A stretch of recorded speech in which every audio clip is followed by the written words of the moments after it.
Hello नमस्कार दोस्तों, स्वागत है आपका आज के मुख्य समाचारों की वीडियो में। जी हां दोस्तों, आपको यहां पर देखने को मिलेंगी सुबह से लेकर शाम तक की सारी बड़ी खबरें, मुख्य समाचार, ब्रेकिंग न्यूज अपडेट्स के रूप में। तो दोस्तों आपसे रिक्वेस्ट है इस वीडियो को ज़्यादा से ज़्यादा लाइक और शेयर करें। तो दोस्तों सीधे चलते हैं आज की पहली बड़ी खबर की ओर। महाराष्ट्र विधान परिषद चुनाव 2020 में उद्धव ठाकरे और नीलम गोरे होंगे शिवसेना से उम्मीदवार। जी हां दोस्तों, महाराष्ट्र की सत्तारूढ़ पार्टी शिवसेना ने राज्य विधान परिषद की 9 सीटों के लिए 21 मई को होने वाले चुनावों में मुख्यमंत्री उद्धव ठाकरे और पार्टी की वरिष्ठ नेता नीलम गोरे को उम्मीदवारी पर मुहर लगा दी है।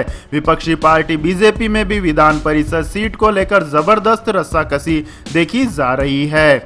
आपकी जानकारी के लिए बता दें दोस्तों, उद्धव ठाकरे ने तो विधानसभा के सदस्य हैं और नहीं विधान परिषद के, इसलिए उन्हें किसी एक सदन की सदस्यता हासिल करनी जरूरी है। संविधान के अनुसार पद ग्रहण करने के 6 माह के भीतर उनका विधानसभा या विधान परिषद दोनों में से किसी एक का सदस्य निर्वाचित होना जरूरी है और ऐसा नहीं कर पाने की हालत में उन्हें पद से इस्तीफा देना होगा। इसके बाद दोस्तों रुक करते हैं अगली बड़ी खबर का। इस महामारी के मामले छुपाना ममता बनर्जी को पड़ गया भारी।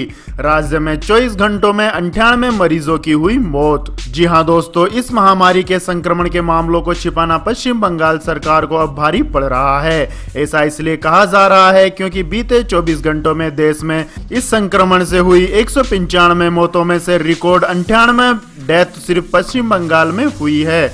आपको बता दें कि कुछ दिन पहले ही केंद्र की टीमों को निरीक्षण करने से बंगाल में स्थानीय प्रशासन ने रोक दिया था। तो दोस्तों आपको क्या लगता है, इस महामारी के प्रति पश्चिम बंगाल सरकार गंभीर नहीं है और जनता को इसके संक्रमण के खतरे में डाल रही है? कमेंट करके अपनी राय दें। इसके बाद दोस्तों जानते हैं अगली बड़ी खबर। एक अध्ययन में हुआ खुलासा, भारत में इस महामारी का कोहराम अभी बाकी है। इस महीने में चरम पर होगी महामारी। जी हां दोस्तों, भारत में लॉकडाउन 3.0 शुरू हो गया है, लेकिन इस महामारी के आंकड़े अब भी लगातार बढ़ रहे हैं और इसका चरम पर पहुंचना अभी बाकी है। कोलकाता स्थित Indian association for cultivation of science में हुए एक अध्ययन के मुताबिक इस वक्त देश में यह महामारी अपने व्यापक रूप पर नहीं पहुंची है, बल्कि इस साल जून के अंत तक यह महामारी अपने चरम पर होगी। अध्ययन में यह भी बताया गया है कि देश भर में लॉकडाउन के चलते महामारी के चरम पर पहुंचने का समय 1 महीने तक ही टल पाया है, जिससे इस महामारी से निपटने के लिए बेहतर इंतजाम किए जा सकें। बायो कंप्यूटेशन मॉडल पर आधारित यह स्टडी बताती है कि भारत में जून के अंत तक करीब 1.5 लाख लोगों के इस महामारी से संक्रमित होने की संभावना है।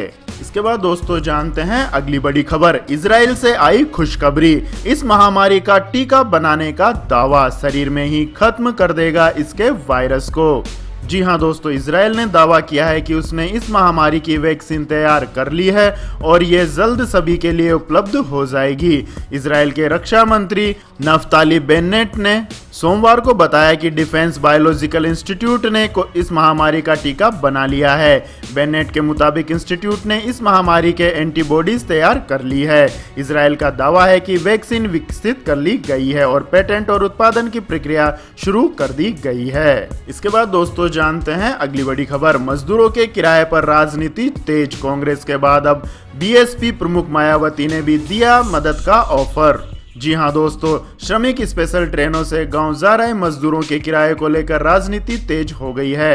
कांग्रेस के बाद अब बहुजन समाज पार्टी ने भी किराए का ऑफर दिया है, जबकि रेलवे ने सोमवार को ही साफ कर दिया था कि रेलवे की ओर से 85% सब्सिडी दी जा रही है और 15% सब्सिडी का भुगतान राज्य सरकारों को करना है। बसपा अध्यक्ष मायावती ने लॉकडाउन के कारण दूसरे राज्यों में फंसे श्रमिकों से उन्हें वापस लाने के लिए किराया वसूले जाने की निंदा करते हुए कहा है कि अगर सरकारें मजदूरों का किराया देने में आनाकानी करती है तो बीएसपी इन मजदूरों को भेजने में योगदान करेगी। इसके बाद दोस्तों चलते हैं अगली बड़ी खबर की ओर। एसआरडी मंत्री ने कहा देश में नहीं होंगी इस बार 10वीं की परीक्षाएं। जी हां दोस्तों, केंद्रीय मानव संसाधन विकास मंत्री रमेश पोखरियाल निशंक ने ट्वीट किया है कि देश में सीबीएसई 10वीं बोर्ड परीक्षाएं नहीं होंगी। हालांकि उत्तर पूर्व दिल्ली को इससे अलग रखा गया है। यहाँ छात्रों को परीक्षा की तैयारी के लिए 10 दिन का अतिरिक्त समय मिलेगा। उधर इस महामारी के मद्देनजर तेलंगाना सरकार भी बिना परीक्षा के 1 से 10वीं तक के सभी छात्रों को अगली क्लास में प्रमोशन देगी। इसके बाद दोस्तों जानते हैं अगली बड़ी खबर। रिपोर्ट में चीन को किया गया सावधान, कहा अमेरिका कर सकता है हमला। एक आंतरिक रिपोर्ट ने चेतावनी दी है कि वैश्विक रूप से चीन विरोधी भावनाएं इस वक्त अपने चरम पर है। राइटर्स के मुताबिक रिपोर्ट में यह चेतावनी दी गई है कि इस महामारी के प्रकोप के मद्देनजर चीन बढ़ते द्वेष का सामना कर रहा है, जिससे संयुक्त राज्य अमेरिका के साथ उसके संबंध बिगड़ सकते हैं। जो महामारी पहली बार चीन के वुहान शहर में दिखी थी, उसने विश्व स्तर पर अब तक 3 मिलियन से अधिक लोगों को संक्रमित कर दिया है और इसके कारण करीब 2 लाख लोग अपनी जान गंवा चुके हैं। राज्य सुरक्षा मंत्रालय ने चीन की इस रिपोर्ट को पिछले महीने के शुरुआत में राष्ट्रपति शी जिनपिंग सहित बीजिंग के शीर्ष नेताओं को सौंप दिया था। रिपोर्ट में कहा गया है कि चीन को अमेरिका के साथ सशस्त्र टकराव की सबसे खराब स्थिति के लिए तैयार रहने की जरूरत है। तो दोस्तों आपको क्या लगता है, चीन और अमेरिका के बीच में युद्ध हो सकता है? कमेंट करके अपनी राय दें। इसके बाद दोस्तों जानते हैं अगली बड़ी खबर। लेकिन दोस्तों आगे की खबर जानने से पहले आप लोगों से गुजारिश है, अगर आपको हमारा यह वीडियो अभी तक पसंद आया है तो इस वीडियो को लाइक करें, कमेंट करें और हमारे चैनल को सब्सक्राइब करें। तो दोस्तों जानते हैं अगली बड़ी खबर। जनधन खातों में सरकार डालेगी 500 रुपए। जी हाँ दोस्तों, इस महामारी के चलते देश में लॉकडाउन किया हुआ है, जिसकी वजह से रोज कमाई करने वाले मजदूरों को परेशानियों का सामना करना पड़ रहा है। उनकी मदद करने के लिए सरकार प्रधानमंत्री गरीब कल्याण योजना के तहत 500 रुपए महीने जनधन खाता धारकों को दे रही है। सरकार ने महिला जनधन खातों में मई की किस्त भेजनी शुरू कर दी है। इसके लिए जनधन खातों में 500 रुपए जमा किए जा रहे हैं। आपको बता दें कि मई में दूसरे महीने की किस्त डाली जा रही है।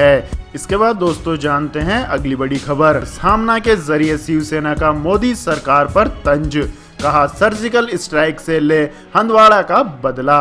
जी हाँ दोस्तों, शनिवार रात को जम्मू कश्मीर के हंदवाड़ा में सुरक्षा बलों और आतंकियों के बीच मुठभेड़ में एक कर्नल, एक मेजर, एक पुलिस ऑफिसर समेत 5 जवान शहीद हो गए थे, जिसका बदला लेने के लिए शिवसेना ने मुखपत्र सामना की संपादकीय के जरिए केंद्र की मोदी सरकार से सर्जिकल स्ट्राइक करने की मांग की है और साथ ही हिदायत भी दी है कि इसका इस्तेमाल प्रमोशन के लिए ना करे। शिवसेना के मुखपत्र सामना की संपादकीय में लिखा गया है कि इन शहीदों के सम्मान में बैंड बजाए और मोमबत्ती भी जलाएं। इन जवानों की शहादत का बदला लेने के लिए बिना गाजा बाजा किए एक आधी सर्जिकल स्ट्राइक जरूरी है।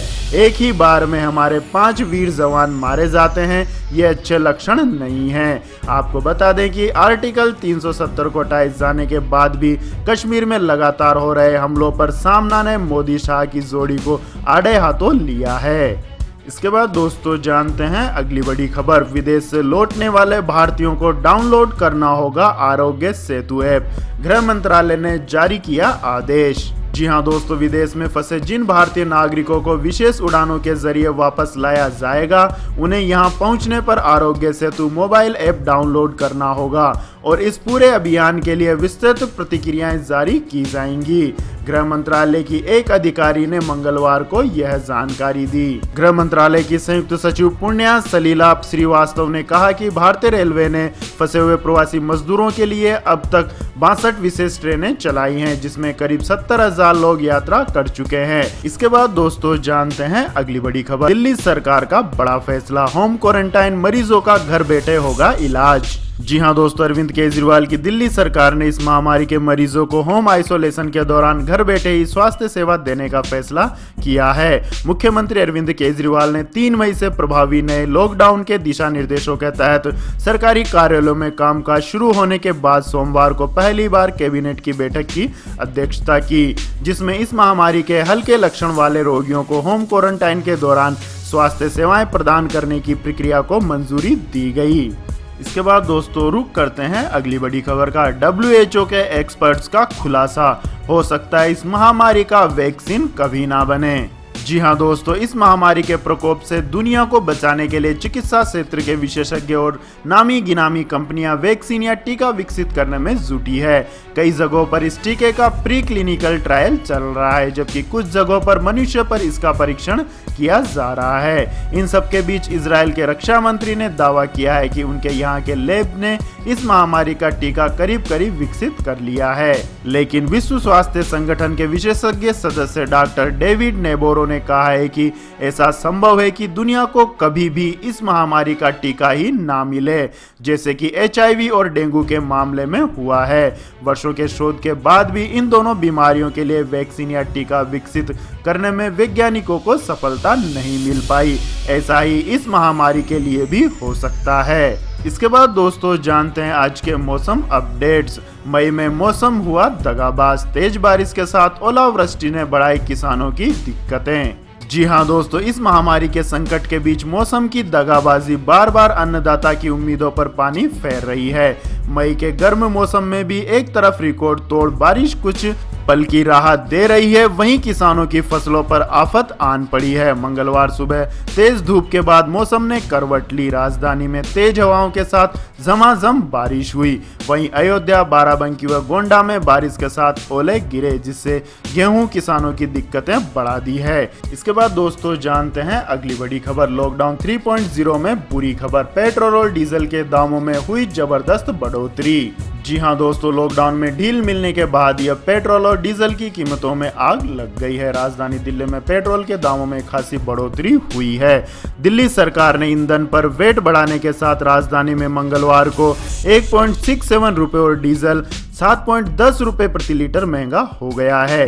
तेल कंपनियों से जुड़े सूत्रों के मुताबिक अब दिल्ली में 1 लीटर पेट्रोल 71.26 रुपए का होगा, जबकि डीजल की नई कीमत 69 रुपए 39 पैसे प्रति लीटर हो गई है। आपकी जानकारी के लिए बता दें दोस्तों, दिल्ली सरकार ने पेट्रोल पर वेट को 27% से बढ़ाकर 30% तक कर दिया है, जबकि डीजल पर वेट लगभग 2 गुना बढ़कर 16.75% से 30% हो गया है। इसके बाद दोस्तों जानते हैं अगली बड़ी खबर। सैमसंग के stay home stay happy offer में मिल रहा है 15% तक का कैशबैक।